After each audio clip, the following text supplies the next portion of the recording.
good. Hey, it's really nice to be here on stage. I really see a lot of faces in the audience. I'm happy that you're not asleep. If I would drink the whole day alcohol and beer, we don't have it in Germany. You can only drink after the conference, but you do it during the conference. And I didn't expect so many people to be here. Let's have some fun for the last talk. I usually try to connect somehow with the location or the people around. And one thing that I found out, and I found it out when I arrived in the city, is that there's really a lot of connection between like my history and your history, because I studied, because I studied at the Bauhaus University in Weimar. So Weimar is the first place in the like different stage of the Bauhaus, and I was really impressed of how many like nice buildings are around, how many arts are around, and this is like what I used to study during my school, or while I was in the university. So that's really cool. I will now give you like a short intro about myself. I founded my own company, Ubilabs, with some friends. We are now more than 30 people. And we are focused on doing like large-scale map application using JavaScript. So we're working a lot with all kind of big data and different mapping data, and put this on the screen in the browser. And we're using JavaScript to do this. And we focus on all kind of like projects. We have like really massive things going on. For example, this was the biggest screen in the Northern Hemisphere at the New York Times Square. And we set up a project that was running there last December. But we also focus on browsers, like this, most of the time we do this. So we work for Google and other companies to have like nice maps in there. And we also focus on smaller devices like mobile, for example. This was one of my last jobs. It's for the Android developer preview of Android M. I selected the background image, so now like every Android will be shipped with my background. But this will not be about like our daily jobs. It will be not about like what we are doing during the day. It will be more about what we are doing at night. And this is like the completely opposite of what I'm doing at my job. So I'm going to talk about this side. It's more the dark side of myself. And because I'm more like a manager now, I don't have the time to focus on coding. And so I prepare some stuff, I talk with the team, but I don't have the time to put my hats on hacking. So what I do, I use the time in between to work, so at night or at the weekend, and try to hack some crazy stuff. And also from my background, as I said, I was studying at Bauhaus University. So Bauhaus University was an art and design school, so I don't have a computer science background, so I had to teach myself JavaScript. And I found the easiest way to teaching myself is by like trying to hack as deep as possible into the language. And I have my own website up, it's called M1K. I have my own Twitter account on MK. And at this m1k.com, I publish like all kind of crazy projects. And the project I was like getting more popular was a thing called World, as I call it. And if you look at the source code of the project, you see this. So you see a script tag, and there's some JavaScript in between, and the closing script tag, and that's the HTML page. So that's it. There's nothing more. And if you open this in a browser, you see this. So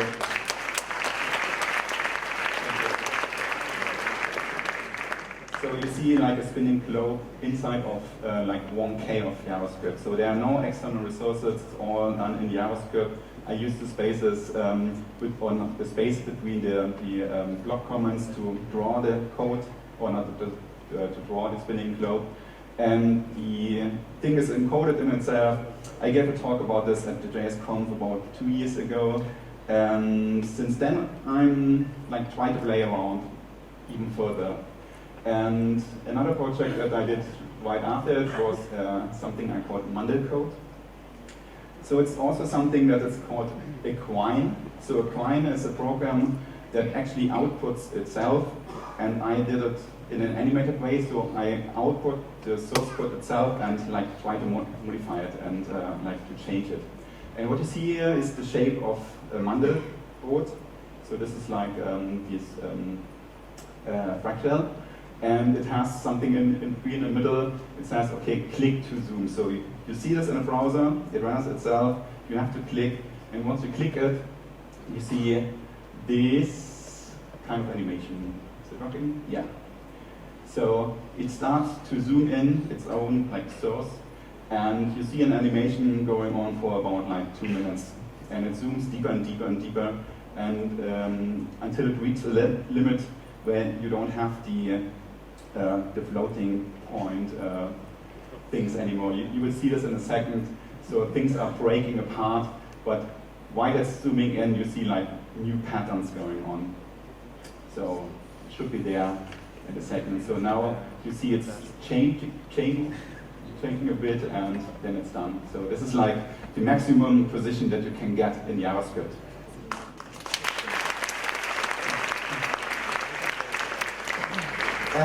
Something else I'm quite famous for, but I have to say that I'm not the original author. I just make it work in the browser, and it's something called jsfuck.com. Okay, keep this for the end. It's jsfuck.com. So the question here was, there was a discussion on slackers.org, which is a great forum about like all kinds of security questions. And they questioned, okay, how many different characters do we need to write JavaScript? And maybe you know brainfuck, it's another esoteric language where you need like 8 different symbols to write anything you like.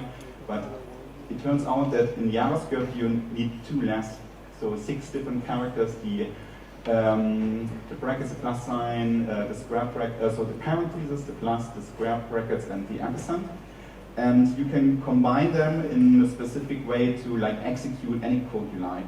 And what I did, I set up this website and I started from scratch to find like all the matchings and to make it easy for you to like generate this kind of code by providing an input where you can say, okay, this is my code, for example, alert1, and it will output you this sequence of 6 different characters that you can copy and paste to your code wherever you want. To the console. Don't use it in production because it will like load your libraries and the browser. But you can get this, for example, and there's no transpiler, no anything needed to evaluate it. It just runs. And I'm going to explain how this works in a minute, or maybe in 10 minutes. Yeah, that's it. The thing. Like what I'm doing, this is somehow, it has different names. Some call it, I forgot the name, but the main name is like code golfing. The code golfing is something, it's like kind of, it's a mix between art and programming and also like a sport. So golfing is when you try to hit a hole in the least amount of like strokes, and code golfing is that you have a problem and you try to solve it in as less like characters as possible. So you have a big problem and you try to reduce it and make it fit into a specific amount of code. And I'm gonna explain how this works. I will start with HTML, or better, it's dynamic HTML5, is what we need here. And I'm gonna show you how to reduce like the default template that we know from the HTML5 template. So this is like a typical code that you see and that you deal with. If we want to focus on size, then we don't need the doc type, so we can skip this. We also don't need the closing and the opening and closing HTML tags, so skip that. We don't need the head, so we can get rid of this too. And if we just want to output something in the browser, then we also don't need a title. So remove this. What's here is now a script and a body, and the script tag has a type, And in HTML5, and even before you didn't need it. So in the old version it was not required, but like all browsers would interpret JavaScript tags even if you don't specify the type. So get rid of this too. And then we have an onload handler that calls the init method or init function. Sorry. And we simply can get rid of this too and place all the code inside of the onload handler. And to save some more bytes, we can get rid of the closing body tag because the browser will do this for us. And we're quite close, but it's getting even better because if we don't have a space in our code, then we can also get rid of the quotes. So this will be like the shortest way to do something. And we can do different things. For example, L1 would be like one really simple thing that will just show something on screen. I don't want to have like a pop-up. I usually want to have the code or the page itself being modified. So I use document write, or actually you can't use it because it will always append stuff to the button. So if you want to have an animation, it will like always append things. So we have to use this really long document body inner HTML equals our new code. But we can reduce this. One easy way is, like most people don't know about this, is if we specify an ID in our HTML, this ID will be available as a global variable in the code. So we can access this. So we don't need this document get element by ID, so we don't use jQuery anymore, which is great, and we can simply access like IDs if they are available. And we then can like somehow try to style the output. Usually I don't use, or like I never use CSS for this kind of stuff because CSS is way too long, and I try to make simple layouts by using predefined font width, and to do this we can use pre in this example. And if you try to run this, you will see some strange output because the browser will think that the body tag is closing after the pre because it sees like a closing bracket. So it will stop here and render the +1 in the browser. To get rid of this behavior, we need to get back the quotes in here, and then the whole thing is running. And if we have this, then there's one simple way to reduce this by another space, and that's the space between the IDB and the unload event, because if we move this to the button, then we see the space, but if we have quotes, then we can skip the space and just place it here. So, and to do it even better, we can also use the pre tag at the beginning and use the script tag and say whatever you like. And this always depends on the situation where you use it. So sometimes better to use it in an onload event, sometimes better to use it in a script tag. That's it for HTML. I'm going to show you how to do this in JavaScript in a second.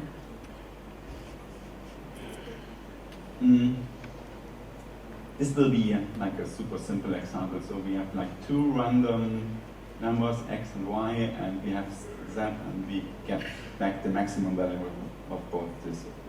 If we do code forwarding, then we usually don't care about the global leakage. So we can do dirty stuff.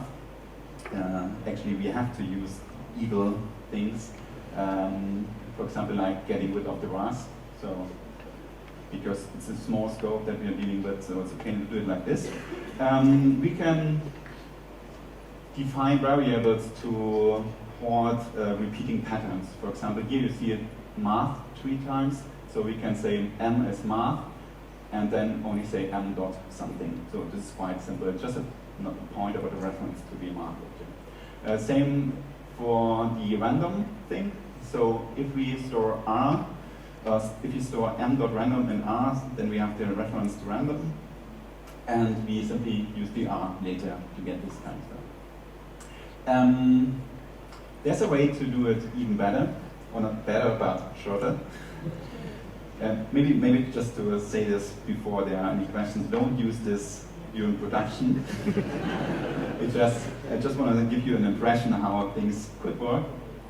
Actually, there are some optimizers out there that does this. For example, the closure compiler tries to replace stuff with which I'm going to show you now. So, what we can do in this case is we get random as a string, and then we use the square brackets to access this method on the m, which is referring to math, which is quite cool. And it's not shorter in this case, but we can make it even shorter because we can use the first assessment and move the r in here. So we move it in the first place, assign it, access it, and then use it again somewhere else. So this is like the basic idea. It's a really basic thing. There are more really cool things that you can do, but I will point you to reference later. We can go on and use totally evil things like width. And if we do this, then we can skip the math dot whatever. So we can access random, and if you use width, then it's the same, like in scope and the same thing where you can access it. And you see there's curly braces here. And one cool thing is if you replace the semicolon with a comma, then you have the ability to skip the curly braces and just write it like this. And then we can use the same thing that we've seen before and move the random thing into the first assignment, which looks like this. And then we have something that looks like this, and in one line it's this code. So this is like the idea I want to show what is code morphing all about. So you have to know and all this kind of tricks, and there's a really long list of things that you can do. Okay. The title of the talk was the Aleph. I'm not sure if you read the description.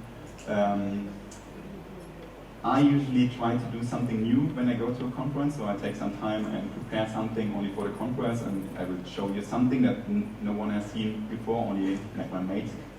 And I try to get some inspiration from everywhere I can, so I'm really looking around into art and other things, and also into literature. And one guy I really like is this Jorge Luis Borges. I'm not sure if someone has ever written a story from him. He's a really great author. He's also a bit known in the JavaScript community, but he lived in the last century. He died in 1986. He's famous.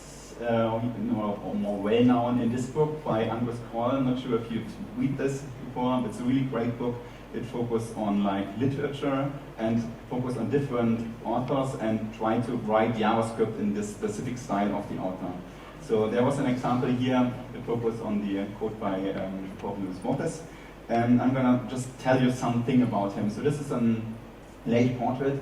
He was a writer from Argentina. He was also a translator, and he got into all kind of stuff, and he was also a librarian, so he worked at the library. The portrait here is from his later age, and you see one of the eyes is looking strange, and that's because he got blind at the age of 55.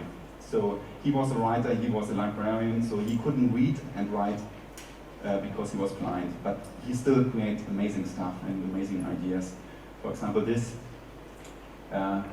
is something he did, and it's one line, and it's self-portrait from him, and he's focusing on this and explaining why he does it, and he's really good guy, and he focused on different kind of topics. For example, labyrinths, so you see all kind of labyrinthic stories from him. There's, for example, the Garden of Forking Paths.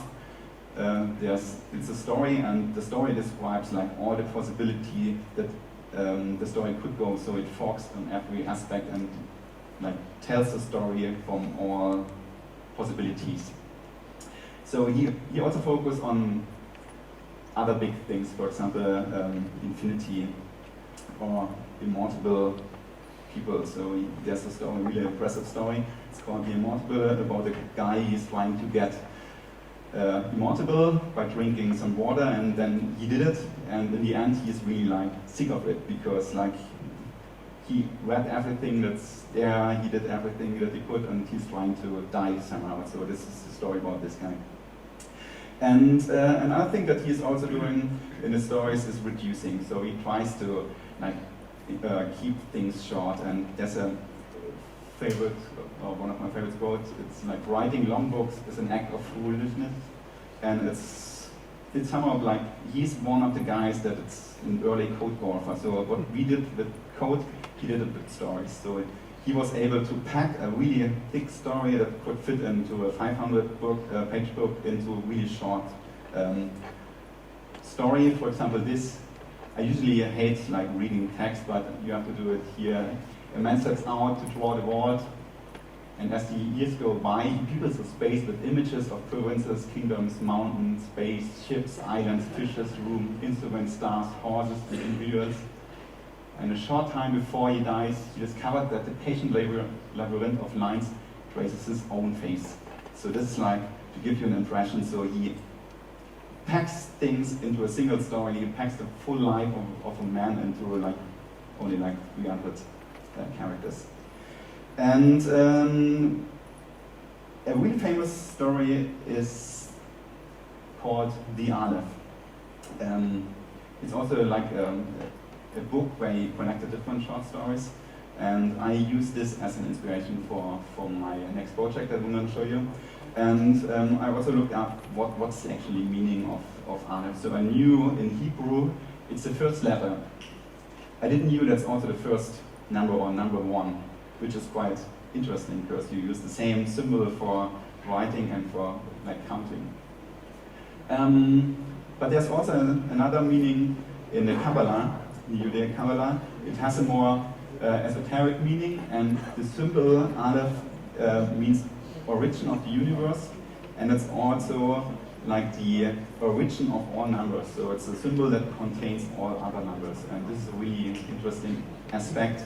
And the story that Bauhaus wrote, so this is like maybe the core extract. It's really long, it's not a really long story, it's like 5 pages, but there's one single paragraph where like everything happens, and it's about the Aleph, a sign that the author sees somewhere, and he looks into it and he sees like everything that's out there all together, but without any confusion or blending. So he sees like the whole universe in a symbol. But I'm not talking about author, I'm talking about front-end development and code. So I'm going to show you what I did for you, and this is like the code I created. So this is called the Aleph, and if you look close, then you see at the top there are like 2 Alephs, and first one or the second one depends on from where you read it. I'm used to read from left to right, you used to read from right to left. So for you the second one is a bit strange, it has something on top, and I'm going to explain what's going on here.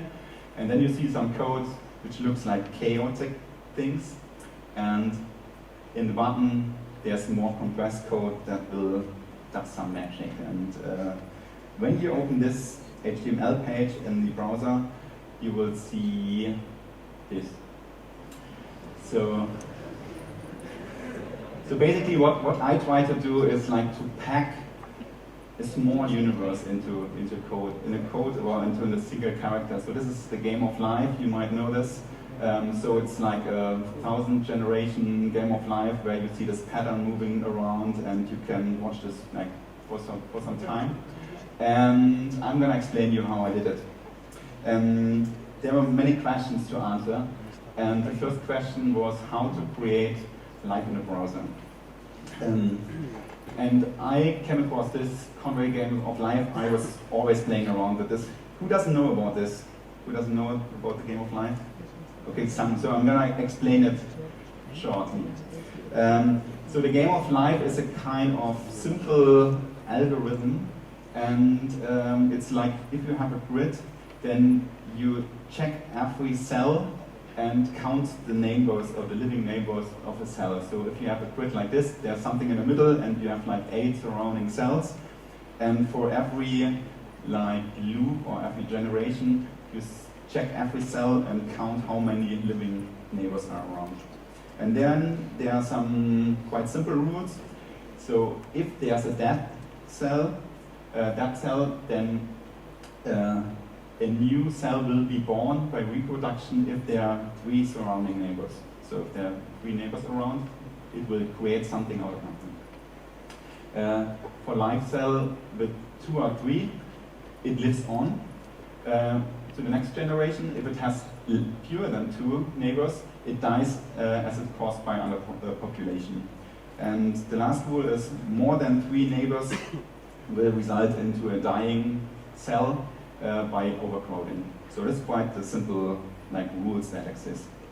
And if you look at the patterns that will like create this game, is this, for example. So if you have like 4 cells next to each other, they all have like 3 neighbors, so they will all stay at the same like state. They won't change. Another thing is, for example, this is more complex. So we have like cells with 2 or 3 neighbors, and it's also like a static thing that's not changing over time. But it's getting more interesting. For example, in this case, some cells in the center have 4 neighbors. So they will be overcrowded and they die, and in the next generation there will be some underpopulated cells. So they will create a kind of changing pattern. So they will flip. They're called oscillators. And what's more interesting, even more interesting, you have some nice looking patterns. For example, I think this is the B-ship, battle B-ship, something like this. And if you animate this, then you will see this going on. So it moves from left to right and create new patterns in the code. So that's really, really cool. And I'm going to show you how to reduce this kind of code, because we want to have it really small. So if you look at this, then we can simply skip the rules for dying cells. So we only focus on living cells, or like on the next generation if they're living or not. And if we look at this even further, then we see, okay, there are twice this 3 in there. So we have a dead cell with 3 and the living cell with 3, and we can combine them into one statement by removing the last row. It's live cell with 2 lives, and we have any cell with 3 lives. So it's quite simple. So we can define this as a single statement in one line: a cell with 3 or a live cell with 2 neighbors lives. So this is the basic rule. And if you would have written the first rule set, then we see this kind of code. But if we wrote it shorter, then it's like this. And if you use like equal signs and and, then we can just place it in one line. And we can go on here and simply apply like shorter names for the variables and say, for example, bi, so it's a specific position in the maze or in the grid, and next time it will be this, and we can compress it a bit, we can get rid of the brackets.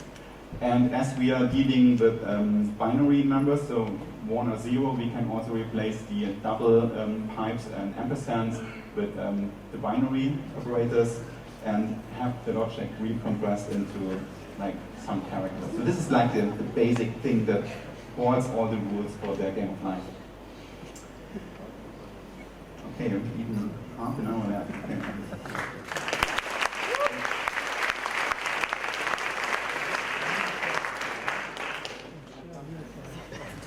So this is the final code. So this is all you need to run the game of life. I'm going to walk through. So you have the body. It has the IIDs to access this later. We have an onload event with all the code in there. And then we have the set interval, and it executes every 99 milliseconds. And then we have something to generate the first like board. And it's quite funny because the pattern I found, it's like 24 and 7. It's like what we have in a week. So it's nice numbers. And this code is to run over all cells. This code is to like count the neighbors. This code is what we've seen before. It's like to check if the next generation of cells will live or not. And this is to render the whole board. So you see there are two Unicode symbols and the dash. And one is used to like have an empty space and the other one is living. Yeah, and that's it. So this is the basic code that you need. And this answers the first question. So how many bytes are needed to get like a living thing in the browser? And actually it's only like 250 bytes, so it's quite small, would fit into a tweet, even if you just take the JavaScript. So it's cool. Next question would be how to write JavaScript without Latin characters. So this is like one thing that you might have not seen before. And I created this example about like 2 years ago. It's the Death Star, so it's some Cyrillic symbols. And if you look close, you have the onload event handler here. And then the rest is like JavaScript. And you can, this is a valid HTML file. So you open it up and it runs. And in this case, if you look at the heart of the star, it has another star, so it will give you an alert with the star.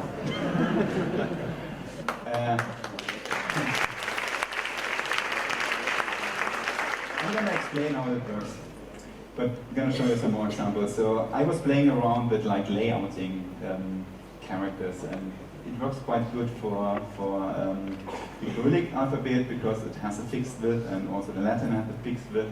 It doesn't work with Japanese character kanjis, won't work, katakana and hiragana also won't work. But you can use tabs, for example, to lay out this kind of stuff. So this is valid JavaScript 2. Copy it, paste it into console, and will give you an alert too. And it looks like it's written from top to down, but actually I use tabs to like lay out things to make it like looks like a column.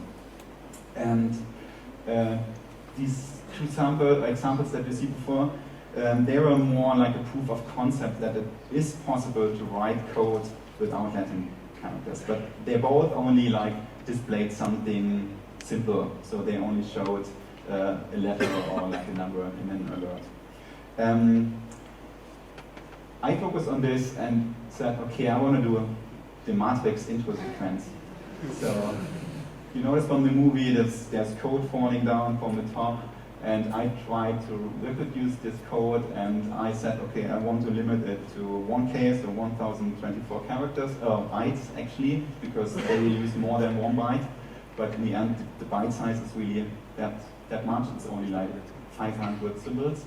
And if you look at the source code, you will recognize that it is the source code itself. So it's building its own source code.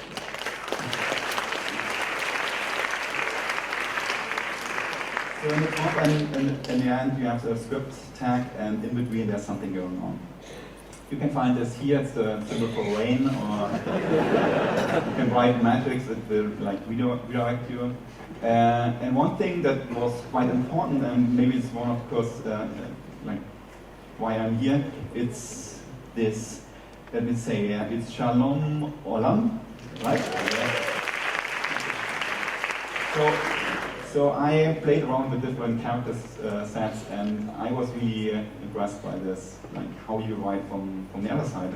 We're totally not used to it. It's like you do it all the time, but for me it's totally strange. And I thought, okay, how will code look like if you write it in the Hebrew alphabet? And this is what I came up with. So this is valid JavaScript. It's maybe the first code written in JavaScript that uses Hebrew letters only, and it will, in this case, alert hello world. So you can look this up at this URL, or if you don't know Hebrew, you just type in Hebrew. It will redirect. It's helpful for me because I don't have it on my keyboard. And the question was, okay, how the hell is this working? So how do we use only like different symbols? Because usually we're used to say inner HTML or like different names that are always taken from the English language. And there are two ways to do it. One would be to use escape sequences, and the other one would be to use or to play Scrabble, as I call it. I will explain it in a second.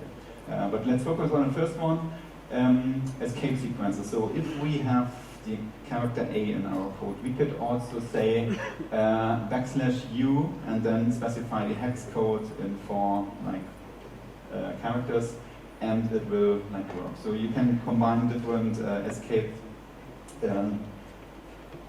letters and combine them, for example, like this. This is valid JavaScript too, so this will be a lot more.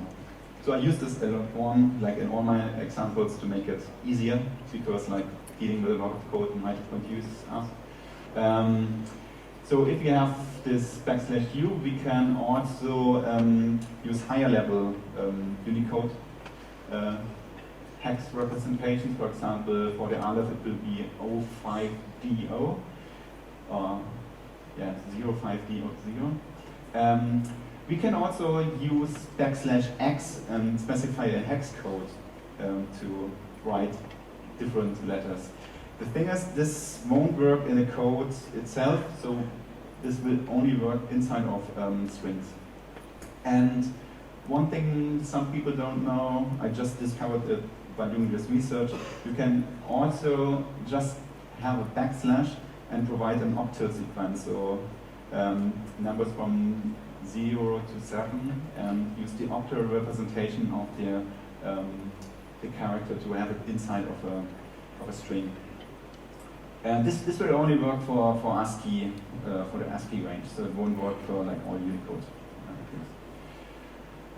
And this is valid JavaScript too, so this is strange because there's no letter at all, so only numbers, symbols, and so on. So we have a lot of these numbers. These are octal sequences, and if you translate this to actual letters, you will see map constructor .1. I just place this in one line. So this is what will be executed, and this is the core thing that you need to know to understand all the next things that are going on. So we have this strange looking thing, and I'm going to explain what's going on here.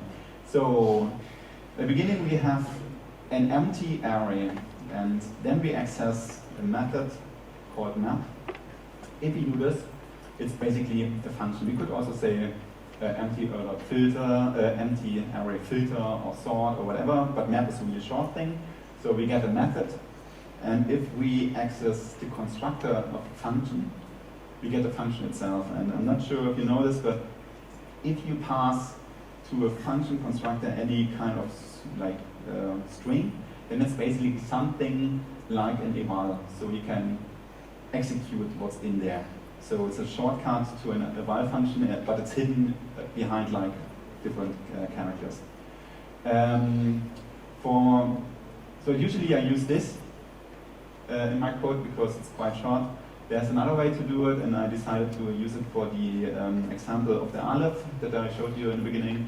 And I use an assignment because I think it's somehow good for this. So I have the big constructor. I just have a constructor as a string, and I access constructor of a constructor, which is a function, and then constructor of the function, which is capital function, and use this to eval code.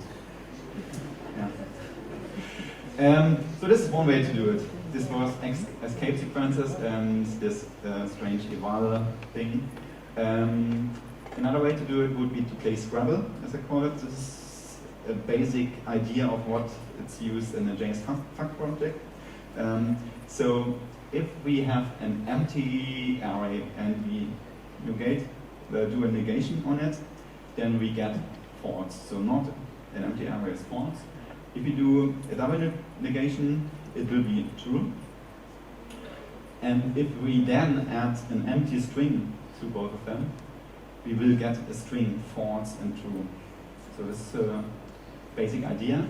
And what's funny now is we use this and have square brackets around and then pass in some numbers, for example 0 to 3, then we get different characters from it. So we get the T, the R, the U, the E from 2. And if we have true and false, we can combine it, for example, and have false, get the second character 0 base, so the second one, the third one, the fourth the second, and the first. And to make it easier to read for you, if you're shifted a bit and you read it from up to down, you see the learn. So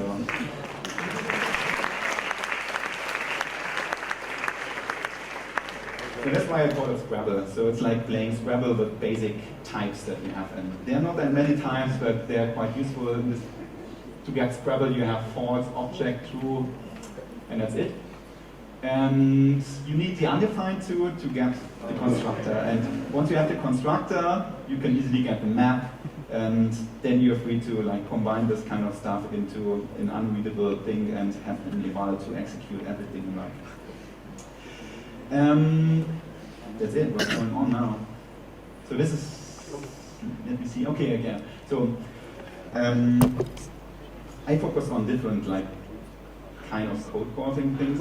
What you saw on the first two examples were like how many, or what is possible to pack into 1K of JavaScript.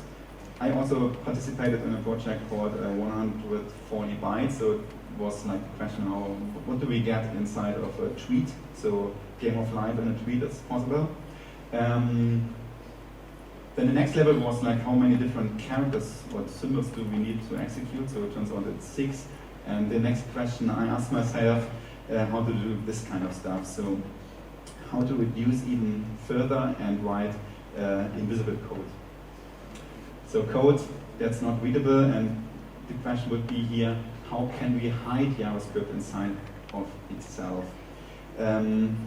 Basic idea was quite simple, to use white space. So instead of writing stuff, I thought, okay, why not using spaces, new lines, tabs, and so on, and use this to encode strings and let them be evaluated. And if you look at this kind of sequences, you see that they are all in the first range of ASCII characters. So it's the first 16 ASCII characters, and these are called control characters. The problem that you have here is when you put this into code, you will still see it. So you see a tab because a tab has like 4 spaces or 8, depending on your, or even 2, depending on your environment. You see new lines because they break.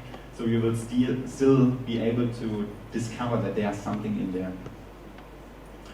But if we go to the next page, you will get this kind of control characters. I've never come across, just by doing this research, so there's device control 4, don't know what this is, but there's also like file separate, group separator, negative acknowledge, I don't know. So usually you don't need this in JavaScript. And the cool thing about this, and was really helpful for me, is these are characters that they don't have a width, so they won't take any space while you write it.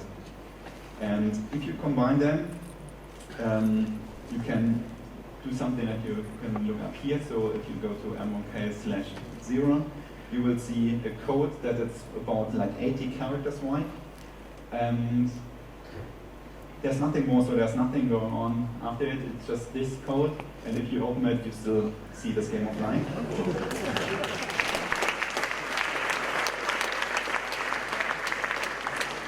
And if you use a hex editor, then you will discover this. So there is something in there, but you can't read it because it's like low level, not low level, but lower range ASCII characters, and it's like what we've seen before. So this is like encoded in the other code, and I'm going to explain you what's going on here. So it's escape, replace, and some eval thing around it. So in the escape, you see an empty string, and this string is not empty, it's just, it doesn't have the width. So inside of this, there's like all this hex encoding going on. And if you say escape, then you will get like some other characters I'm going to show you, and we're going to replace the result of this and take the third and sixth characters and combine them and put an \x in front of it. It's a bit confusing, but I'm going to explain you how this works. So these are like, for example, 16 different characters in the ASCII or in the hex representation. If we use escape and pass some not random looking characters in there, then we get this back. So you see this % sign and then some numbers going on. And if we then replace like the first and the second, only keep the third characters, we get this. And if we join them into groups of 2 and put an X in front of it, then we again have the valid 1. So that's the basic idea. And this is what like control parameters are.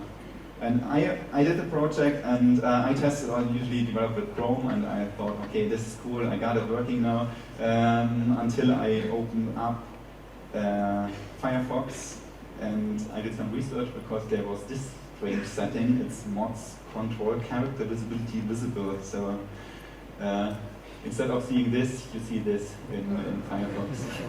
It was like after some time of work, and I did some research, and within Mozilla, some people like the idea of displaying control characters was the like explanation. I don't like it, but I thought, okay, maybe there's another way to do it. Maybe there's a way to hack around. I didn't get help, so maybe we can't like pack it into an invisible thing, but maybe there's a way to pack it into a single character. And this was the old regular expression that we used with the third and sixth characters joined into groups of 2. If we extend this a bit and take every sixth character and join them in group of 3 and use the backslash in front of it, then we can use, instead of 16 different like characters to encode stuff, we only focus on 8 different characters. And there are some higher level Unicode symbols in the range of 144 till 1447. And they are kind of crazy characters. I haven't seen them before. You might have seen them. I'm gonna talk about you later, because they look like this. And if you zoom in a bit, I'm not sure if you're familiar with these shapes, but they're called chants, and they're used as a rhythmic representation. So it defines a rhythm on top of a character or on top of a word. And they have a special, cool, unique feature, or I don't know how to call it. But if you combine them, or if you like stack them together, they won't take place. They just getting stacked over each other. So you have a symbol, in this case it's the Aleph, and I can put as many characters on top and below and have like everything encoded in this. So in this example, we have 6 different hexadecimal encoded values. If we use escape, you see this. Then we focus on every 6th character here and join them in groups of 3, and then put a backslash in front of it and have the octal encoded version. And if we use this on multiple characters, then we get the end of 1, 2. So that's running here. So this is the Aleph.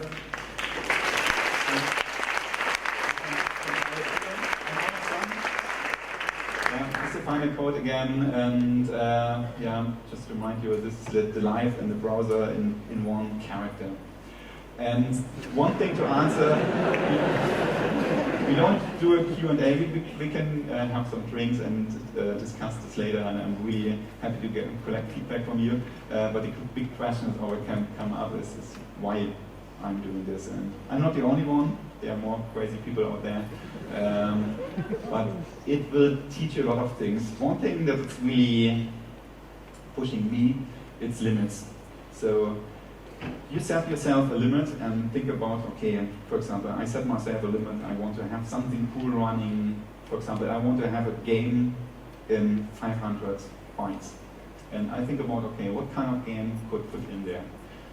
What kind of cool stuff can I do? And it's good to have this limitation, because limitations, they work on a size, but they might also work, for example, on time. So there's also always something to take back to work with this kind of learning. So I'm quite productive at work, because I try to focus on small code instead of providing like a lot of things. So limits are a good thing.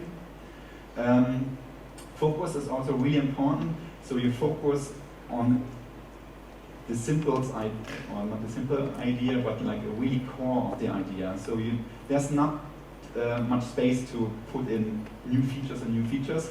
It's more like reducing features. And to get it done, you have to focus on the most important parts and get this done. And it's like kind of reducing complexity to make a simple thing run. The code that you've seen, it looks completely ugly, and many people ask me, how do you write this? And actually, I don't write it in that ways. I have my own like small tools that will like replace stuff and compress it, and to get like to follow what's going on. My code is really structured, so it's really long and short for the size, but it has like many indentations and many comments, and really helps to like structure this kind of complex things that are going on. And a really important thing is fun. So it's totally fun for me, at least, to work on this kind of project. It's fun to play around with new hacks and share this. And it's somehow a kind of thing that's also sometimes missing on my day job. So for the day, usually clients are asked you to do something, and this is something where I can do my own projects, and where I can use my own creativity to work on this stuff. And it really helps me to like be productive and this kind of things and create something new.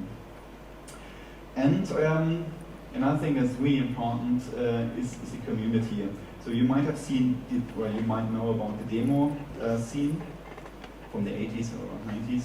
They were always like closed source, so they were afraid of other people looking at the source, and in JavaScript it's totally different. So whenever someone comes up with a new idea, they publish it and they discuss it, and you can always like read things about it, and people doing like blog posts that are like 100 times longer than the actual source code.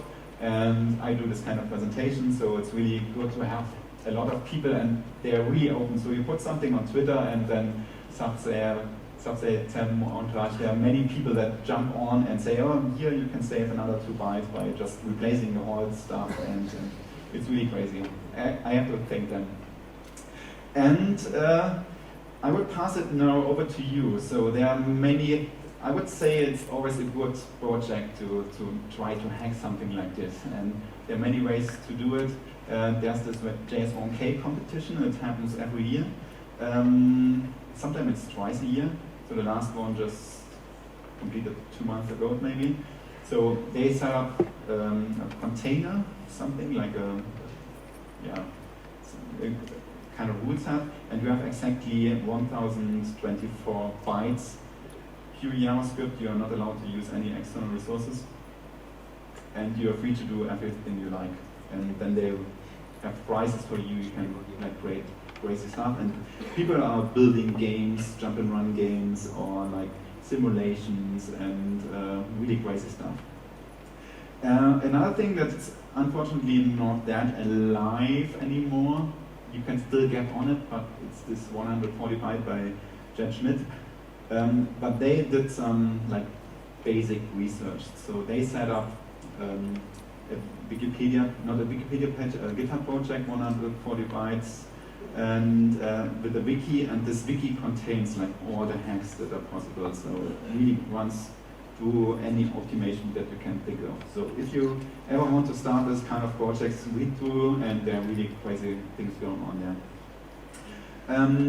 In order, web page is this code. I'm not sure if you know this. It still looks like a page from the 80s, but they are like collecting all kind of demo things. So not only JavaScript, actually it's a really small percentage done in JavaScript, but they focus on everything that you can think of. And it's always a good source for inspiration. And I'm not sure if you heard about this shader toy. So this is a web page which is quite new. They are also creating really stunning demos in a short amount. They are not focused on size, but they are more focused on like visually appealing stuff. And actually what you do is like to create YGL shaders. So this is something people are getting into, and they are like writing simple methods and some simple math and combine them to something really complex, and you have like ships on the ocean and stuff going on. It's really, really cool. Yeah, and that's about it. The only thing, and it's kind of bracket for this conference day, because Douglas Crockford started with the good parts. I showed you more the bad parts, and but I would totally agree with him to keep calm and JS on, and it doesn't matter if it's the good part or the bad parts. Just try to get deeper and deeper, try to learn something new, try to be creative, and yeah, have fun. So, thanks.